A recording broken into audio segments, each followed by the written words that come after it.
بسم الله الرحمن الرحيم.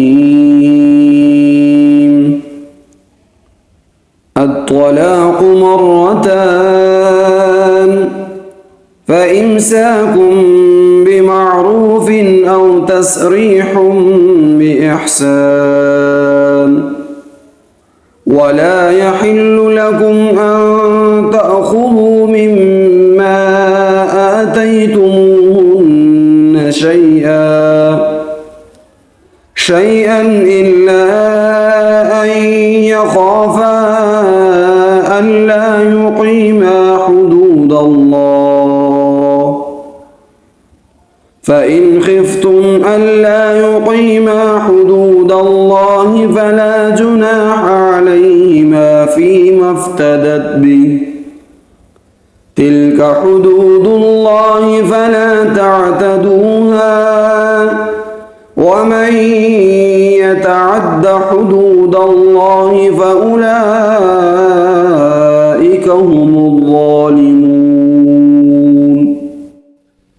طلاق زیادہ سے زیادہ 2 بار ہونی چاہیے۔ اس کے بعد شوہر کے لیے 2 ہی راستے ہیں، یا تو قاعدے کے مطابق بیوی کو روک رکھ کے یعنی طلاق سے رجوع کر لے، یا خوش اسلوبی سے چھوڑ دے یعنی رجوع کے بغیر عدت گزر جانے دے۔ اور اے شوہرو، تمہارے لیے حلال نہیں ہے کہ تم نے ان بیویوں کو جو کچھ دیا ہو وہ طلاق کے بدلے ان سے واپس لو،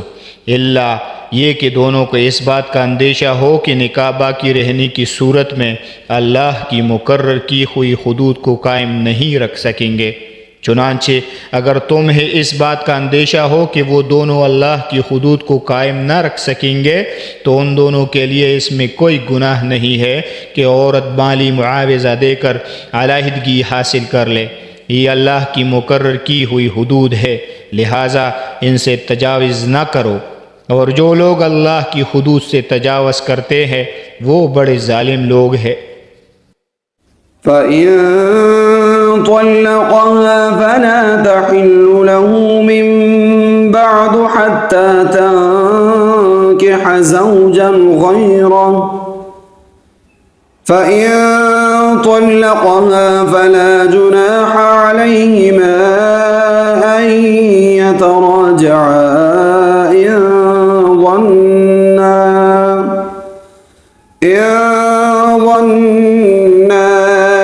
أن يقيما حدود الله، وتلك حدود الله يبينها لقوم يعلمون۔ پھر اگر شوہر تیسری طلاق دے دے تو وہ متعلقہ عورت اس کے لیے اس وقت تک حلال نہیں ہوگی جب تک وہ کسی اور شوہر سے نکاح نہ کرے۔ ہاں، اگر وہ دوسرا شوہر بھی اسے طلاق دے دے تو ان دونوں پر کوئی گناہ نہیں ہے کہ وہ ایک دوسرے کے پاس نیا نکاح کر کے دوبارہ واپس آ جائیں، بشرط یہ کہ انہیں یہ غالب گمان ہو کہ اب وہ اللہ کی حدود قائم رکھیں گے، اور یہ سب اللہ کی حدود ہے جو وہ ان لوگوں کے لیے واضح کر رہا ہے جو سمجھ رکھتے ہوں۔ وَإِذَا طَلَّقْتُمُ النِّسَاءَ فَبَلَغْنَ أَجَلَهُنَّ فَأَمْسِكُوهُنَّ بِمَعْرُوفٍ أَوْ سَرِّحُوهُنَّ بِمَعْرُوفٍ، وَلَا تُمْسِكُوهُنَّ ضِرَارًا لِتَعْتَدُوا، ومن يفعل ذلك فقد ظلم نفسه، ولا تتخذوا آيات الله هزوا، واذكروا نعمة الله عليكم وما أنزل عليكم من الكتاب والحكمة يعظكم به، واتقوا الله واعلموا أن الله بكل شيء عليم۔